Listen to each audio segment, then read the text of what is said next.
উঁচু হয়ে এই এই একে অপরকে কিন্তু পরাস্ত করার চেষ্টা করে না। দুটো কিন্তু সম্পূর্ণ আলাদা জিনিস। নেক্সট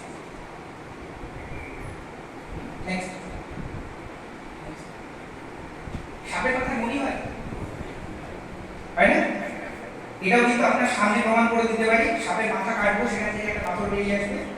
আমাকে অনেকে ফোন করে, এই তুই যাকে রেস্কিউ করিস, আমাকে একটা মনি এনে দিবি, তোকে 2 লাখ 3 লাখ 4 লাখ দিয়ে দেবো, অনেক পয়সা। আমি তাকে অনেক বুঝিয়েছি সাপের কোনো মনি হয় না। কি হয়, ওই দাদু যে আন্ডারওয়্যার পরে না, ওই আন্ডারওয়্যারের একটা দড়ি কি করে লাগানো হয় বলুন তো? একটা সেফটি পিনের সঙ্গে দড়ি লাগিয়ে ওই ফাঁকার মধ্যে দিয়ে আমরা ওটাকে ঘুরিয়ে নিই, তাই না? সাপে কি করে, সাপের মাথা মনে করুন এটা মাথা, এরকম জায়গায় একটা স্কিনের উপর কাট মার করে একটা ছোট্ট পাথর নেয়, স্কিনের তলা দিয়ে পাথরটাকে খেলতে খেলতে খেলতে খেলতে চাপতে চাপতে এই জামার মধ্যে যদি একটা পাথর দিয়ে দিই, এই চাপতে চাপতে ওটাকে ঠিক মাথার কাছে নিয়ে এসে রেখে দেয়।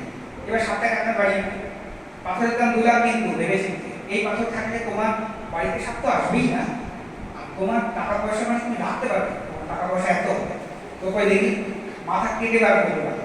সত্যি সত্যি সাপের মাথাটা হালকা করে একটু এলাকা কেটে, সাপ তো ক্লোজ প্যাক করে, ওদের ওই স্কিনের মধ্যে একটা হালকা গ্যাপ থাকে, ওই সেই গ্যাপের মধ্যেও কিন্তু জোর করে ওটাকে ঢুকিয়েছে। আপনার সামনে মাথাটা কেটে একটা পাথর বার করতে পারে।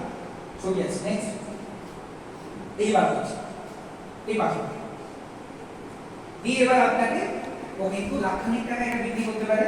আমার এখন মনে হয় করলে ভালো হতো, কিছু 5 বছর নিয়ে কি বলতে এই তো অনেক টাকা হয়ে যেত, কিন্তু এটা কিন্তু বুঝতে সাপুদেরকে এই ধরনের কথা যদি ওরা বলে বিশ্বাস করবে।